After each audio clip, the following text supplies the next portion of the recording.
oh no, I'm shot, and I fell to the floor. A Robb Elementary School teacher recalling the moments she was hit by a bullet in front of her students during that deadly mass shooting. After 30 years as an educator, the start of this school year will look a little different for her. A local program is helping those battling PTSD heal. That includes first responders who assisted after the Uvalde shooting. This noon, Tiffany Huertas shows us how horses are part of the program. Live from KSAT 12, the news at noon starts right now.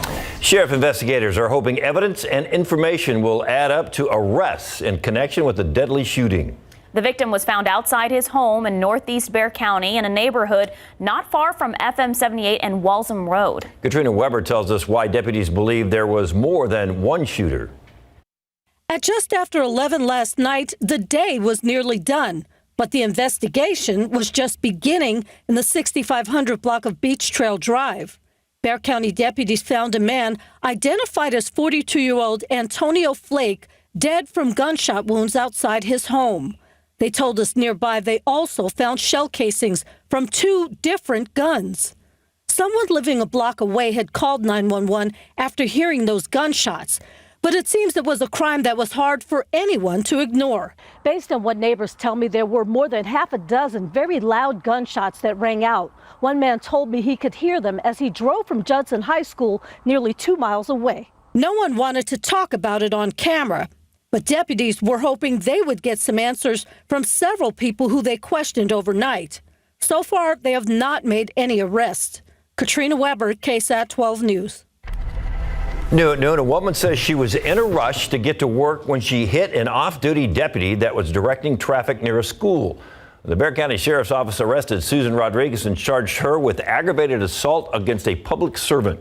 Deputies say she was in line behind other drivers, all waiting to drop their children off at the IDEA Charter School on Walsham Road back on August 30th. At some point, she tried to make her own path to drop-off location, but an off-duty deputy there was directing traffic, stopped her. BCSO says she then told the deputy, quote, "I don't have time for this. I'm late for work." And that's when the deputy says she ignored him, kept driving, hitting him in the process. The deputy was able to chase her down and detain her. Well, tomorrow marks the first day of classes for Uvalde Consolidated Independent School District over 3 months after the May 24th massacre that killed 19 students and 2 teachers. The school year, which usually starts in August, was pushed back to give everyone more time to prepare for this new school year. This year, students from Robb Elementary will be moved to one of the 3 other district elementary schools. Some Uvalde families say they aren't ready to send their kids back to classrooms and are opting for homeschooling or virtual learning. And at least one teacher says she's also not ready to step back into a classroom.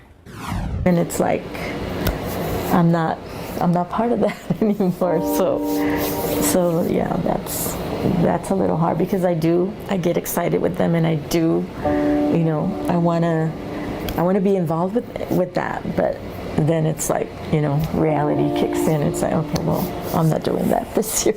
I'm not going to set up a classroom. I'm still not comfortable to go back. I don't think I'm going to be ready this year to be in charge of a classroom. I don't think I can do it. Elsa Avila was shot in the abdomen after she stood up to check on her students who hid in a corner of her classroom. She lay there injured for an hour. Thankfully, the gunman never entered that classroom. Avila ended up spending weeks in the hospital. She's been an educator for more than 30 years. And Mark Austin and I will be in Uvalde tomorrow for our live team coverage of the first day of school. Right now on KSAT.com, you can share your thoughts for the new school year. Be sure to tune in tomorrow morning. We may share your responses during our newscast. Just look for this story on our homepage. A program in Boerne helping veterans and first responders who are battling PTSD heal and build trust. The nonprofit Legacy Farmstead provides equine therapy and a community where people can feel complete. Tiffany Huertas explains how this program also touched the lives of those who assisted during the Uvalde mass shooting. This miniature horse right here, his name is Pirate, appropriately named. He has one eye, so he had some facial trauma, collapsed eye. and then we were able to rescue him from a kill pen facility. The horses at Legacy Farmstead are rescued and provide therapy to veterans and first responders. A lot of our families that come here, they can actually identify and relate to the fact that they've experienced trauma as well. And it's just a beautiful full circle moment when they learn the horses' stories. Amy and John Henderson, founders of the nonprofit, say weekend retreats here are saving lives. It's been a wonderful thing to have families come out, especially with small kids. They love the animals, so it's an icebreaker before they even know what the animals are going to benefit them like. The nonprofit started this program in 2020, and since then they've helped over 1,000 people. Most recently, they helped first responders who assisted during the Uvalde school shooting. Really, it just started with a connection, a personal connection that I had with someone that was on a team that responded down there. And then, you know, as those teams started talking, whether it was tactical teams or investigative teams, they started sharing their impact here. So we brought the entire teams out. And the other amazing thing about it is they came out as a whole, which is important for their camaraderie within their units. But then now we've already started seeing the individual families come back from those units. The Hendersons hope to expand this free program and have hired a licensed professional counselor to provide a greater level of care. We just want them to relax, take all the pressure off so they have no stress while they're here. Tiffany Huertas, KSAT 12 News. September Hunger Action Month, and the San Antonio Food Bank is trying to help those in need, and you can pitch in. Just scan the QR code there on your screen. That'll take you to KSAT.com, where we have a list of the 12 most wanted food items that the food bank and RBFCU are collecting. You'll also find details on where you can drop off any donations throughout the month of September. There are more than 25 locations. And you probably won't hit a lot of traffic if you stayed in town today. However, tomorrow it could be a different story as road crews get back to work. Traffic Authority Stephen Cavazos guides us through some of the road closures we could see in Bexar and Frio counties. The road work continues in and around the Alamo City throughout the month of September, so let's go ahead and see what you can expect if you plan to drive off into the month. All right, 35 there in Frio County. Now, you see some pavement data collection, and I know that may be a little strange, but that is actually when crews are out there inspecting the pavement to see if it needs any repairs. And so this work is actually going to take place on Thursday, September 8th, should be wrapping on Friday, September 9th. Now, TxDOT reports this starting at 7:30 in the morning and wraps around 5 in the afternoon. Moving operations will take place from US 57 to the Frio/Medina County line. Let's take a drive back here in I-10 over on the east side of Bexar County, where barrier work continues on Friday, September 9th. A portion of that will wrap up on Monday, September 12th. That will take place overnight. So late night owls, early bird commuters, 9 in the evening to 5 in the morning is then when you can expect that full closure of the westbound main lanes from File Road to Loop 1604. Let's take one last look here. 410 over on the west side of San Antonio, pavement work continues Tuesday, September 13th until Tuesday, September 27th. It does start at 7 in the evening and wraps around 5 in the morning. That's when you'll see alternating main lane closures in both directions from Ingram Road there to US 90. But that information, you know where to find it. It's on our website at ksat.com/traffic. Grab those phones, open your camera app, and scan the QR code by tapping the center of your screen. That will take you directly to the KSAT traffic page. Scroll to the bottom and you'll find a full list of closures there.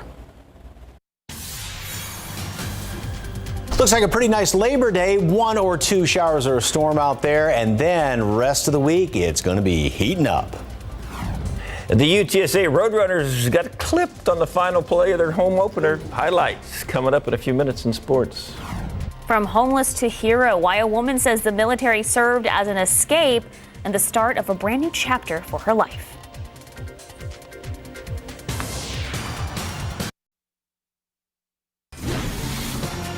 We now go to a story of a woman's remarkable survival. Her grit and perseverance led to her escape from the traps of drug addiction and sex trafficking. Our Jonathan Cotto sat down with the military veteran who shares her journey from homeless to hero.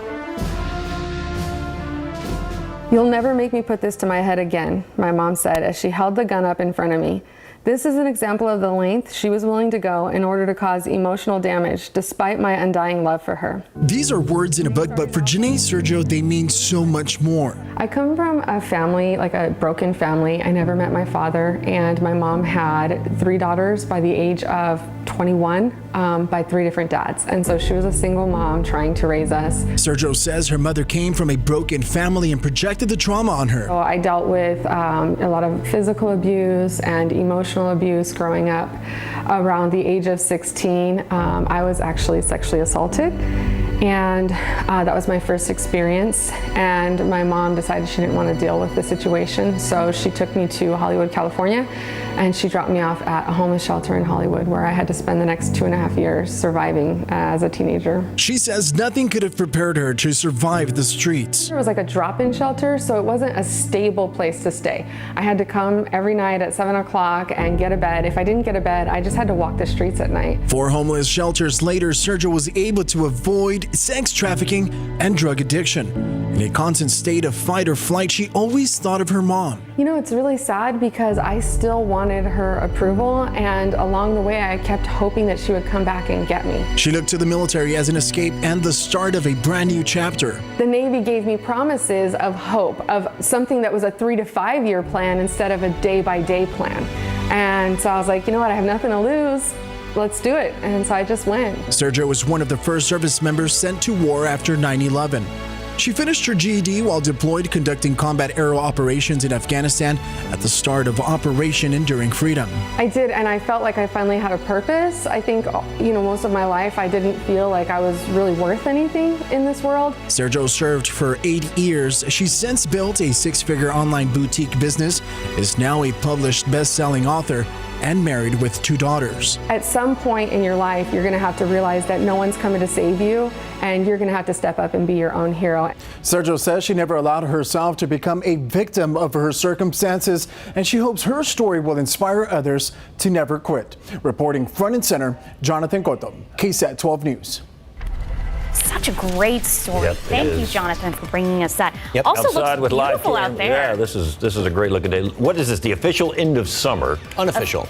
Unofficial. I'm saying it's the official end of summer Officially because can't wear white anymore, or apparently eat hot dogs anymore. So. Well, unofficial because it's still going to feel like summer this week, and we've had a break from temperatures past couple of weeks, but no, it's going to be getting up there, especially later on. Right now we're at 82 degrees, dew points at 69, which is not bad. Think back to last week, that bottom number was up, say, around mid-70s, which was just, tropical rainforest kind of humidity out there. 93 for a high temperature later on today. As far as the aquifer, it did go down 1/10 of a foot after going up 2 feet yesterday. And the allergens, we have just got a whole grocery list out there. Molds on the high side, little bits of everything else. Going to check out radar. Got a couple little spots right now, maybe a shower later on this afternoon. We'll talk about temperatures later on this week coming up.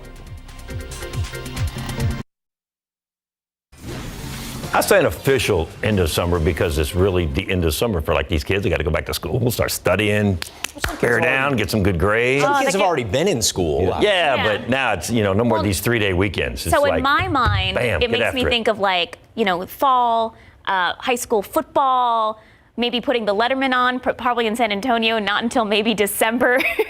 But then there's a problem. It's still like 95 degrees. So. Well, yeah, I mean, and it seems like every year when I put up my Christmas decorations, it's still in the mid-70s and humid anyway. Wait, are you talking Christmas decorations already? Did he? Oh my gosh. Christmas? Well, this I was guy's just already you were working on talking his about fall Halloween stuff, so. decorations. That's what he's doing today. He's working on his Halloween decorations. Okay, well, that's good. Hey, kudos to you, Mike. I love how festive you are. You're always ready for a holiday. Thank you very much. I appreciate that. Anyway, here we go with a beautiful moon, kind of this Halloweenish. I like that little fuzz around the moon in that picture. And the moon is going to be full on Saturday. It is a waxing gibbous moon right now. Thank you very much for the KSAT Connect picture. And when the moon is full, it is going to be real good moon viewing and stargazing weather and all that coming up this weekend. So we got a couple of clouds out there. Look at those beautiful blue skies in behind those clouds. It's an absolutely gorgeous day. Here's the visible satellite picture.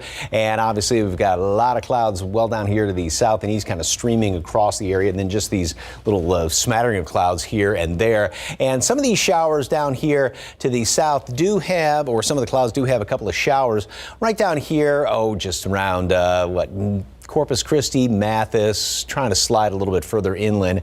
Not any real big deal or anything like that. Now, further up to the north, the other end of things was watching, and this may have all fizzled on out. A couple little sprinkles right there. Some of those are going to be developing later on today, and this is where north of the Hill Country, about Fredericksburg north of there, could have a little bit more of a potent thunderstorm later on this afternoon if anything does happen to pop up. We're at 82 degrees right now.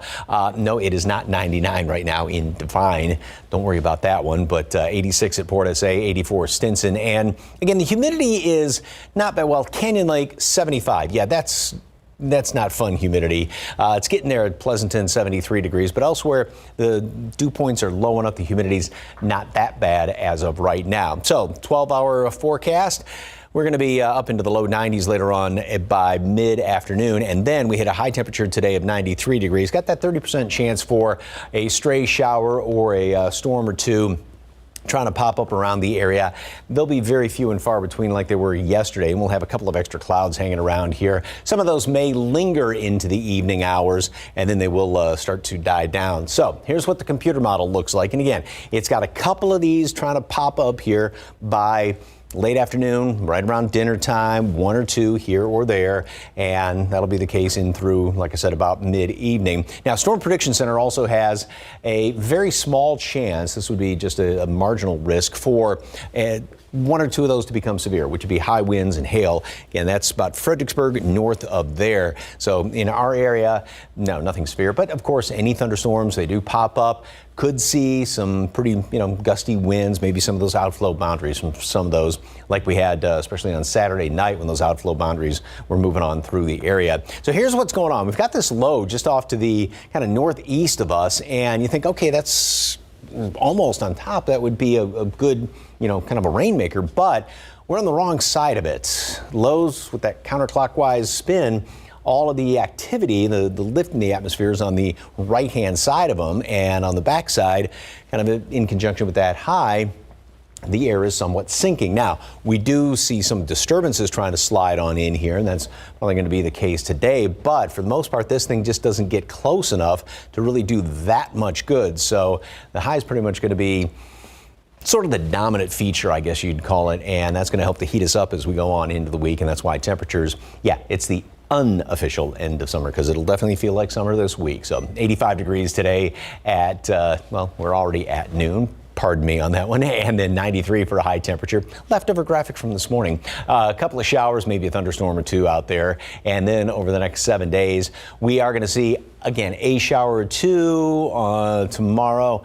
Couple of them maybe on Wednesday, not great rain chances, but those high temperatures will continue to go up, and we're looking at mid-90s, about 3, 4, almost 5 degrees above normal, and that's going to be the case all the way through the weekend with plenty of sunshine.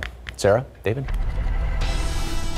Thank you, Mike. The UTSA Roadrunners missed a huge win by one off-the-mark pass. That was it. We'll show you how close they came coming up in sports. And Super Bowl champion talks about the new role as head coach of our new XFL team. Next.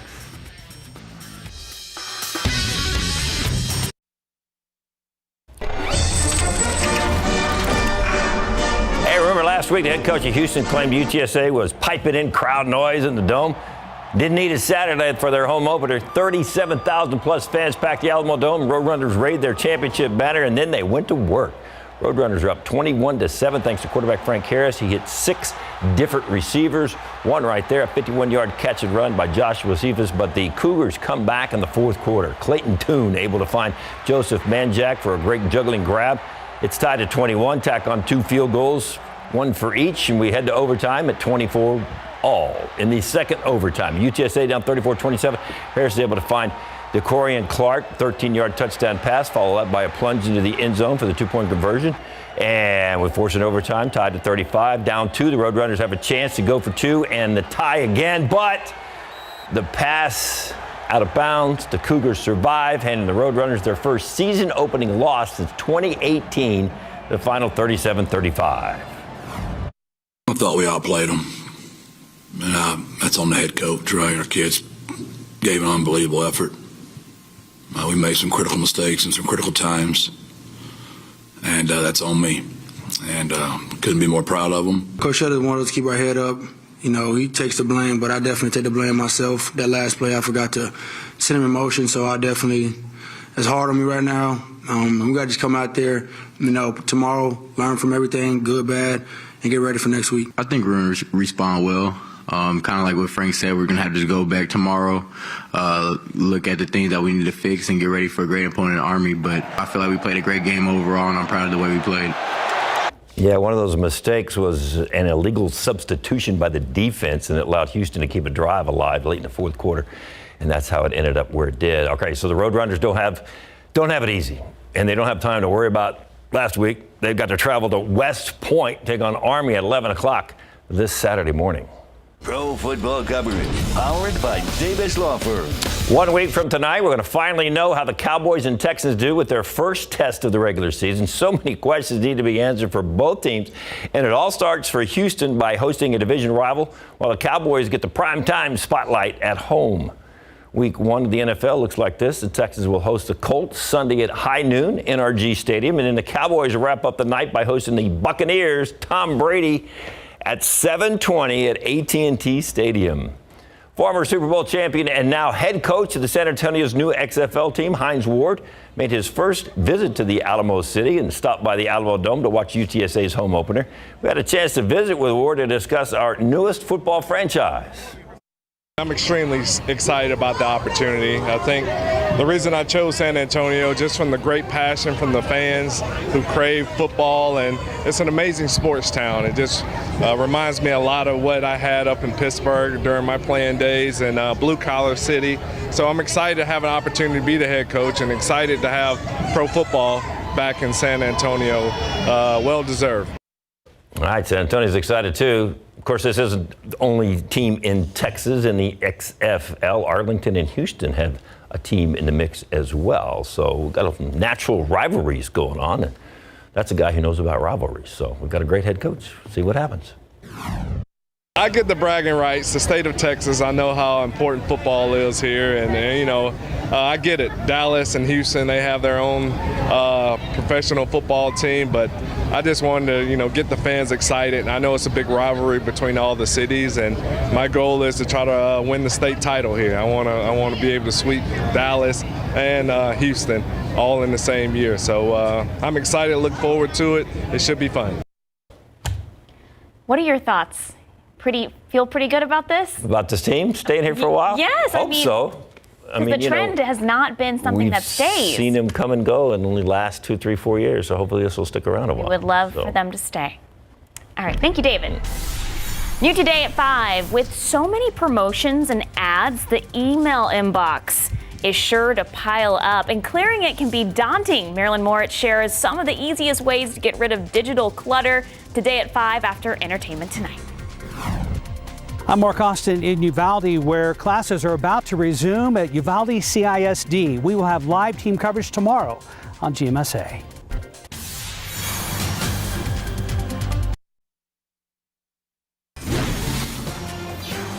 Welcome back. More now on that weekend plane crash near Seattle. One person is dead, and crews are searching the water for several people still unaccounted for. ABC's Alexis Christophorous has the details.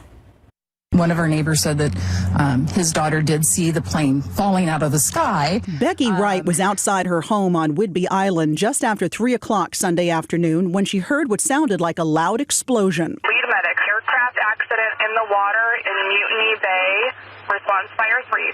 Witnesses saying the seaplane carrying 9 adults and 1 child descended quickly into Puget Sound's Mutiny Bay, about 30 miles north of Seattle.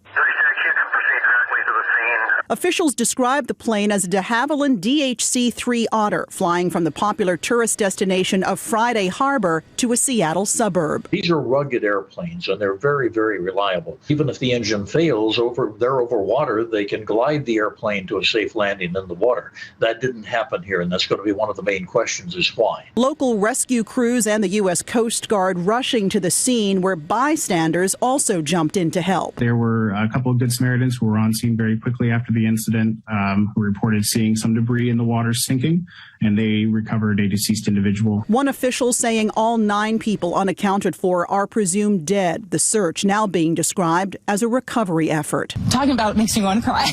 As unfortunate as it is, I hope that the people that passed away went quickly, because I can't imagine.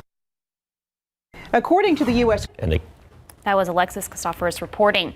A federal judge has granted former President Donald Trump's request to appoint a special master to review materials that the FBI seized from Mar-a-Lago last month. A third-party attorney from outside the government will be brought in to review those materials that were taken from Trump's home in Florida. The decision from Trump-appointed District Judge Aileen Cannon halts Justice Department criminal investigators from continuing its review of the materials that were seized from Mar-a-Lago until the special master's review is complete. Justice Department lawyers argued against having the review, saying that Trump is no longer president, and because of that, he has no right to the documents. A series of stabbings at an indigenous community and at another town nearby in Saskatchewan left 10 people dead and 15 wounded. That's according to Canadian police. Officers searched across the expansive province for 2 suspects.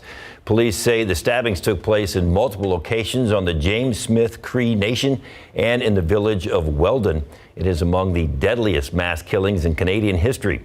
The deadliest gun rampage in Canadian history happened back in 2020 when a man disguised as a police officer shot people in their homes and set fire across the province of Nova Scotia, killing 22 people. Now to the war in Ukraine. President Volodymyr Zelensky, in an exclusive interview with ABC's David Muir, accusing Russian forces of using Europe's largest nuclear power plant as a weapon. This comes as Ukraine launches a counterattack in one of its southern port cities, and after Russia shuts off a major pipeline of natural gas from its country and the rest of Europe. ABC Nguyen has the latest. Growing fears of a potential disaster at Europe's largest nuclear power plant in Zaporizhia. In an exclusive interview with ABC's David Muir, Ukrainian President Volodymyr Zelensky accusing the Russian military of using the site as a nuclear weapon. You see, they occupied our nuclear station, 6 blocks, the biggest in the Europe. It means 6 Chernobyls. It means the biggest danger in the Europe. The 2 countries have blamed each other for recent shelling around the plant, sparking international concern of a nuclear incident. A team of international inspectors say the plant's power went offline amid fighting this weekend. The lead inspector came out afterward and said, "I am worried." And he warned the potential loss of power to cool those reactors could lead to a meltdown.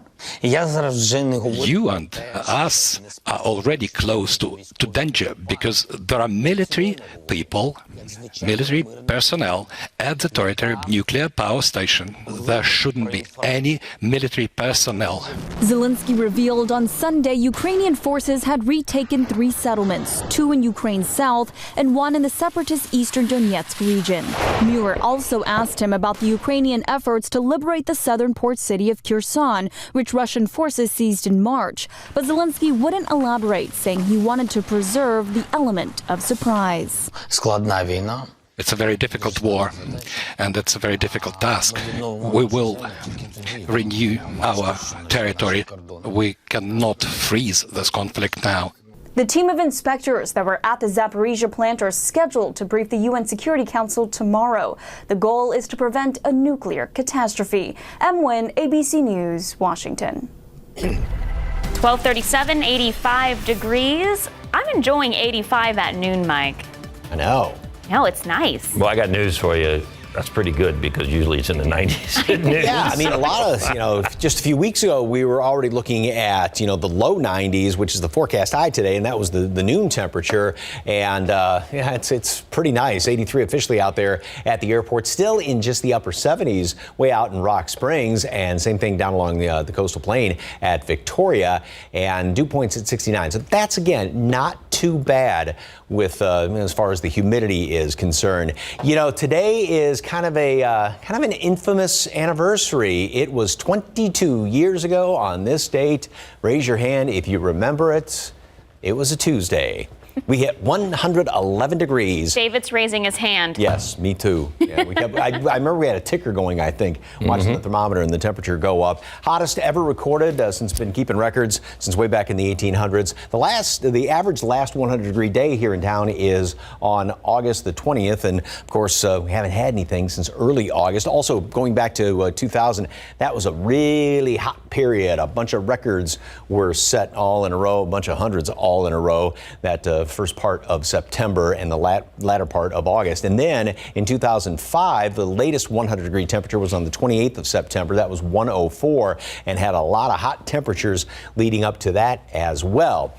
No hundreds in the forecast. That's very good news. But it is going to be on the hot side, hotter than the average, the normal high temperature. We'll talk about that and any rain chances coming up in just a little bit. Thank you, Mike. A busy day for travelers on the roads and in the air. And even with thousands of flight delays, numbers still aren't reaching their peak. A look at the reason coming up. Mexican pizza. It's not just a meal, it's also a source of entertainment. In fact, it's inspired a musical.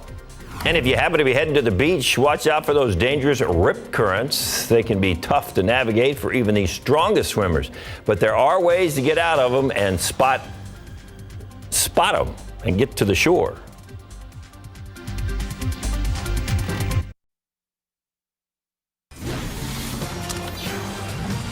As some folks head to the beach, a dangerous thing swimmers may face, and that's rip currents. They account for more than 80% of rescues performed by beach lifeguards, so it's important to keep an eye out. They're foam and churned up sand being sucked out to the ocean. They can also look like dark, flat areas where the waves aren't breaking. But they're not always this obvious, so don't just rely on your eyes. Just talk to the lifeguard and they'll point them out to you. They'll point out all the dangers and where's the safe spot to swim.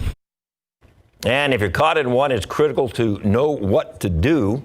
Experts say the first thing to do is flip and float. This will help keep you calm, critical since they say the first stage of drowning is panic. The next move, swimming parallel to shore, following the direction of the coastline until you feel that current stop pulling you. And if you just can't get out, it may mean you're caught in a rotating current. In that case, just flip and signal for help. Well, this is the last major travel holiday of the summer, and it's been one of the busiest weekends travelers have endured the past 3 years. The Transportation Security Administration has screened over 6 million people since Friday, more than even pre-pandemic 2019. So there were more than 2,800 flights delayed yesterday, but it's nothing like the mass cancellation events from earlier this year. So part of the reason is because there are less flights being scheduled. Meantime, 80% of travelers this weekend are driving rather than flying, but it won't be as expensive as it was Memorial Day or 4th of July when the gas was really high. The national average for a gallon of gas has fallen from its $5 peak to now $3.78. I was in Waco this weekend, and I stopped at $2.98. I almost flipped out. Was that? It was $2.98. Did you just whisper Buc-ee's? Don't tell anyone. Yeah, but that's where it was. That's not bad. No, I was like, mine was just over $3 yesterday because it was a little more than 15 gallons for about 49. Yeah, it dropped over the weekend for a little bit. It probably went up again. I mean, it's nice that it's gone down. Obviously, it's still higher than it was. Exactly. 2.5 years ago. But all right, radar. Nothing showing up in the vicinity as of right now. We've got a couple of these showers well down to the south, and they're trying to scooch up a little bit further inland, and then further way up to the north. Notice how we've got this flow coming in out of the north, and yes, these things are kind of dying off. A couple little sprinkly showers well north of our area. That's the spot where there may be some of these potentially stronger storms developing later on today. We'll talk about our rain chances and see what's ahead for the short work week.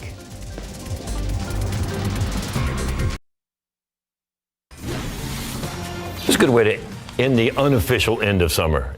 We're ending the unofficial, isn't that right? That's a lot. It's also in the end of the unofficial end of hot dog season. That's the most disappointing thing of the day. Jumbo shrimp.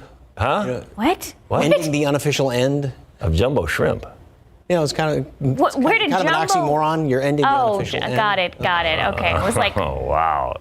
Now I'm craving jumbo shrimp. That was pretty good, Mike. That would taste good today. Right. Yeah, well, yes, it is a nice end to the end of summer. Which That is one. Not the official end. But anyway, yeah, because it was looking for a little bit like it might be a tad bit rainier than this today. But yeah, it's turned out to be very nice. Yesterday, looking off to the north around Bernie, there were some pretty good clouds that were developing there, and those did produce some storms. And if you look up to the north later on today, and even in our vicinity, you may see some of those, but those are not rain clouds out there right now. Just those nice little puffy cumulus clouds and beautiful blue skies in behind, and just that little popcorn look right there. And then we've got the kind of some higher level cloudiness down there to the south and west. So the KSAT 12-hour forecast, we're going to be getting up into the low 90s. We're in the low 80s right now, low to mid 80s, and then we'll warm up fairly quickly. The air is just still some humidity, but with all the sunshine out there, doesn't take much to warm things up, although it won't warm up obviously as quickly as it did a few weeks ago before the ground was a little more moist. That dry ground warmed up, heated up extremely quickly, and that's why we hit so many hundreds over the summer. So anyway, back to today's forecast, we're going to be up to 93 degrees and that 30% chance for a couple of showers, a couple of thunderstorms, just one or two of them here and there. If you do get one of these storms, still could have a fairly decent downpour. Look back to Saturday. Now Saturday was a lot more humid, a bigger sponge full of a lot more moisture that got squeezed, but we had the 3 inches of rain approximately right there on the north side of town near Hollywood Park and Chavano Park, and then a lot more on the west side. So yeah, it's possible to get a couple of decent downpours today, and some of those showers may linger, if they pop up, linger into the evening hours, and we'll be back down in through the 80s. So here's the computer model, and it's got an okay chance, one or two of them popping up around here later on today. Not a lot, just a few of them. That's pretty much going to be about it. So don't get your hopes up for rain, and 30% may be kind of pushing things around here. But as I mentioned earlier, that there is the severe threat and just an isolated marginal risk at best. And that's going to be from roughly Fredericksburg, so just on the northern fringes of our area, further on up to the north. And it would be high winds and hail. Now, any storms that pop up elsewhere, you always have to watch out for high winds. We had those gust fronts, those little mini cold fronts, if you will, that pushed on through here Saturday evening, and that can be the case. But up to the north is where it's the slightly, little bit better chance for something to become more severe. So as far as tropics, well, there's a couple of things out there. There is Hurricane Danielle. It continues just to wander up in the middle of the North Atlantic, and there is Tropical Storm Earl, and that also continues just to sort of meander a little bit up to the north, may affect Bermuda. There's another kind of wave or little cluster clouds coming off the coast of Africa right now that the Hurricane Center has about a 10% chance of any development in the next 48 hours. But otherwise, yes, fairly tranquil so far. We're at the halfway point. Just beyond that, we're not at the busiest time of the year, which is September 10th. That's the peak of the hurricane season. But of course, the one little gee whiz is the fact that we did not have any named storms anywhere in the Atlantic Basin throughout the month of August. First time in about 60 years. So high pressure off to the west, low to the east.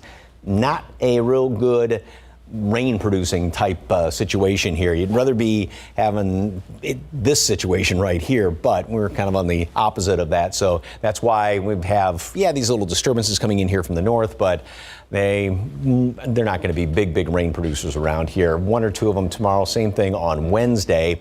And then pretty much, even though this low sort of stays in the vicinity, we're not really going to be in a good situation to get any rain to develop around here, and pretty much just going to be on the hot side with that high sort of dominating things going into the weekend, and with a lot of sunshine and, well, the ground starting to dry a little bit more. We will be getting even hotter as the week rolls on. So 93 degrees today, and a couple of showers, a couple of thunderstorms scattered about here or there. And then over the next 7 days, again, chance for a shower tomorrow, Wednesday. Now, overall, you can't say 100% no rain. There may be one or two of them at the end of the week, but not even worth putting on the graphic here, but it is going to be hot and it is going to be sunny for the latter half of the week going into the weekend. Sarah?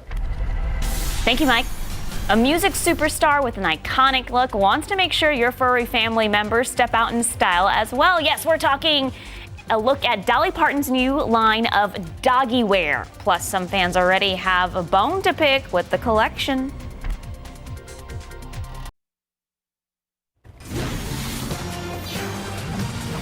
Taco Bell not only bringing its Mexican pizza back, it's also going to be permanent. It's going to be permanently back on the menu starting on September 15th. The fast food giant also says Mexican Pizza the Musical will debut on the same date. Taco Bell made the announcement on social media this week, and the musical will likely exclusively air on TikTok. Officials described the musical as a harrowing story about the fight to bring the Mexican pizza back. Oh my gosh, so Dolly Parton even makes a cameo. Yeah, she shared an image of the musical script on social media. Way to go, Dolly. I'm just glad they're bringing it back. Where were we? What were we doing without a Mexican pizza? I don't think I've ever had one from Taco Bell. No. Something you can do now. We'll be back.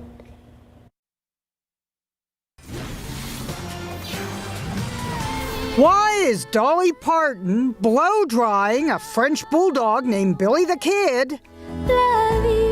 She's selling the wig. Fans are wigging out over her new line. Dog parents, stop what you're doing. Dolly Parton came out with a doggy line called Dolly Parton. The best brand name ever, Dolly Parton features Dolly wigs for your dog, pink cowgirl hats for $9.99, red gingham western shirts, blue denim jackets. And I'm totally obsessed. Glam Southern Belle styles. With the little Dolly flair. And doggy squeeze toys. Dolly points out her very first record was. Puppy love, they all call it puppy love. Owners with pets named Dolly are clamoring for the merchandise. I think my Dolly would rock that wig. The owner of this dog in a Maryland costume says it's time to upgrade to Dolly. Even cat owners were excited as rumors we could not confirm circulated that there are plans for a cat line called Dolly Parton, a name already claimed by this cat. One dog owner had a bone to pick. The line is only for baby dogs and husky kitties. Big dogs need love too. My girls really need the red and white gingham shirt. Dolly Parton promised that coming soon, best-selling items would be available for plus-size dogs, XL and XXL. Our favorite item includes wig and sequin dress, complete with guitar and arms to hold it. And best of all, a Dolly-style bosom for your dog. Now that's something to howl about. Jeannie Mose, CNN, New York. I want to see some big German Shepherd or something like that with a blonde wig on. I'm definitely getting those for my plus-size dogs. Couple of scattered showers, maybe a thunderstorm later on today, one or two the next few days, but it is definitely going to be heating up this week, mid-90s and plenty of sunshine. That's all for now. Hey, it's been a fun morning and afternoon with you two. It has been. Mike is here, so that tells you it is an encore presentation of SA Live. What do you have? Yeah, I know you got food. What else you got? You know what fun stuff is happening? Actually, they recorded this show late last week, and I was out of town. Also. All right, so without Mike. I know. And SA Live starts right now. Attention all grilling enthusiasts, we have tips from an Instagram pro to help you fire up the perfect steak. It's all today on SA Live. Celebrate San Antonio. Coming to you live from historic Market Square. This is SA Live. Hello and happy Labor Day. Fire up the grill, put those white pants in storage, and enjoy the last little bit of summer. Good afternoon. I'm Fiona Gorostiza. And I'm Jen Tobias, just filling in for Mike. I'm sure he's enjoying his time off doing something. Yes, something fun. It's probably tinkering in his workshop if I know him. He's our resident Geppetto. He's whittling something. Geppetto, exactly. Well, do you have any plans, Fiona? Oh, well, just spending the time at home, and enjoying that time with my daughter is probably my plan. Oh, and my husband too. Right? Yeah, him. Yes. yes, him too, Matt. He'll be grilling. Who am I kidding? Yes. He's going to be outside. Yes, it's still so hot. So yeah, enjoying the outside, taking advantage, maybe swimming and barbecue. Can't go wrong with barbecue. Yes. So we want you to share your Labor Day plans with us at SA Live KSAT on Facebook and Twitter. Okay, well, we know how much Mike loves trivia. So in honor of him, since you are filling in for him today, we're going to play a little Labor Day Jeopardy. Okay. So I'm going to give you the answers about the holiday, and then you will hit your buzzer, which is imaginary. Yes. Okay, and then give your answer in the form of a question. All right. Okay. Are you ready? Because I believe we have 4 or 5 questions. Okay. Oh, dramatic music. I like it. I like it. It's setting the ambiance here. All right, we're going to start with an easy one. Okay. Answer number 1. Labor Day is the unofficial end of this season. What is summer? Thanks for the easy one. Yes, we need more applause. Yes, okay, all right. Thanks for the easy one, Okay, guys. back to being serious. Here we go. Answer number 2. People like to do this for meals on Labor Day. What is grilling, barbecuing, right? Yes, what we were just talking about. Yes. Outside grilling. All right, yes. Okay, are you ready for the next question / answer portion? This happened in 1882. This quizzical look means I don't know this answer. Okay. Maybe it was the what is the first Labor Day? Maybe. Jen, are you channeling Mike right now? Is he secretly in your ear? Did he cheat and look at these ahead of time and then text this to you or something? Because I feel like that's something he would do. I'm going to get him on the phone here in a second. Yeah, well, I know, right? Okay. I will That's not say. the dramatics of it all. All right. The American workforce. Okay, so you have to answer with the question. That is the answer. The American workforce. This is tough. American workforce. Think about the holiday. Okay. Think about today. Honored. Labor. You got to answer it the right way.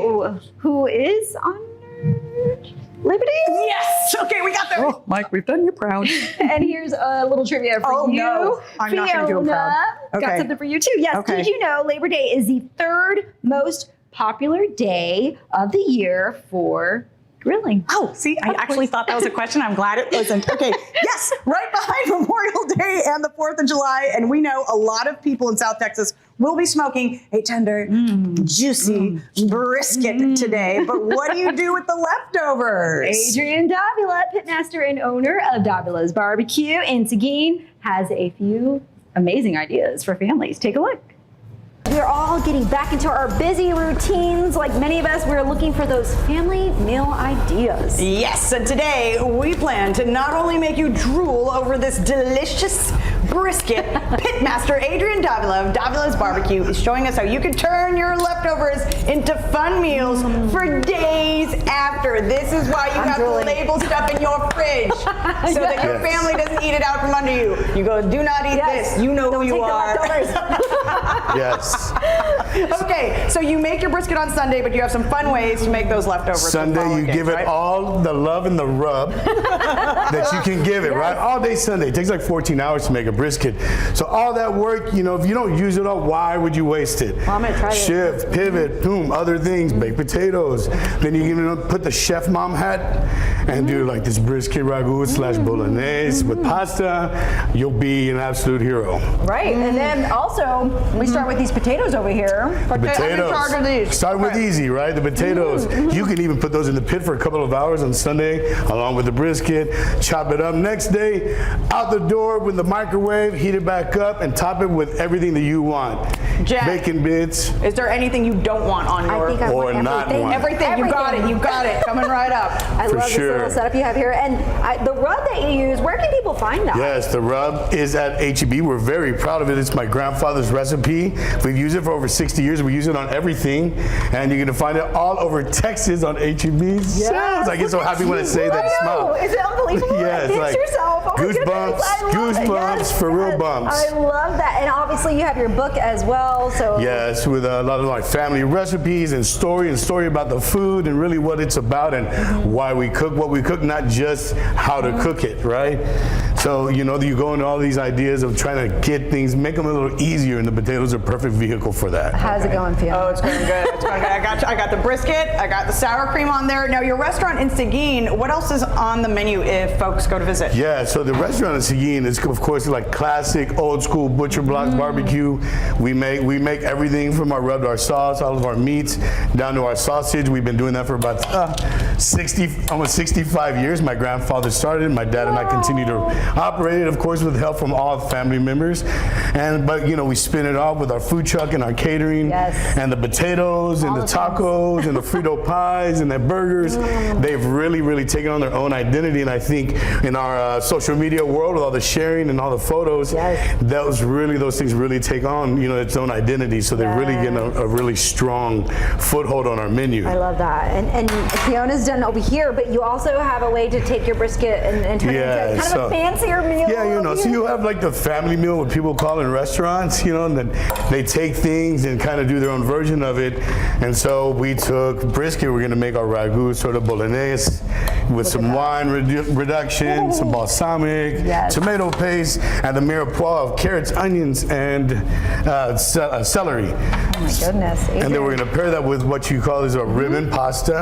Okay. So it's a little thicker. Come on, Chef Mom. Come on, Chef Mom. Look at those noodles. Yeah, so this ribbon pasta, we're going to probably plate you too much. I feel like my son would eat this one. Yes, and my it's daughter would really eat those potatoes. going to be able to like absorb and take on this kind of heavier beef. Oh my goodness. Look at this, Fiona. You're going to garnish with a little bit of Parmesan. Go ahead, yes. Got you. Let you do your Mom thing. will take over. And then the last but not least, just beautiful basil on top. We got to share with Fiona also. Okay, I'll let you serve up that one as well. Yes, here, there's fork. You can taste it. Okay. Let me know if you like it. Tell JoJo if you don't. Does Davula's Barbecue have, of course, family meals to go?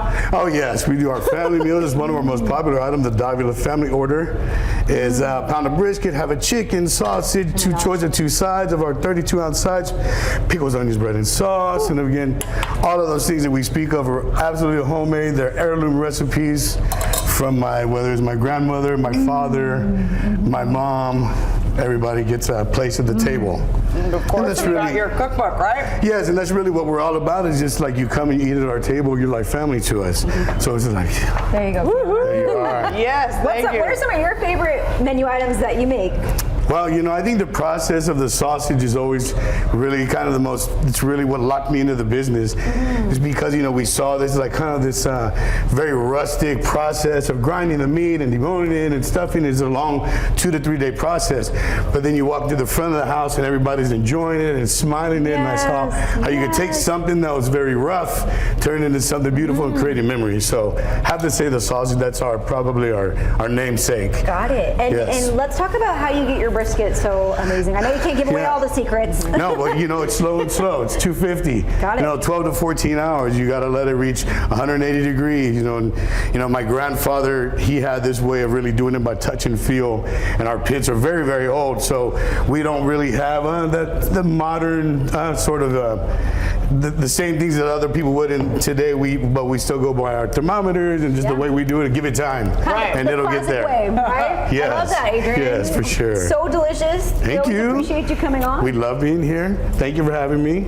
All right. And for more information, of course, on Adrian Davila's Barbecue, just head to our website, salive.com, and click on the As Seen on SA Live tab. Are you taking a hill country road trip? We'll show you a must-try coffee shop in Johnson City. But first, even when it is scorching hot, you can have an ice day at this local shop where you can get these over-the-top creations and how they're taking classic summer flavors to the next level. That's coming up next on SA Live.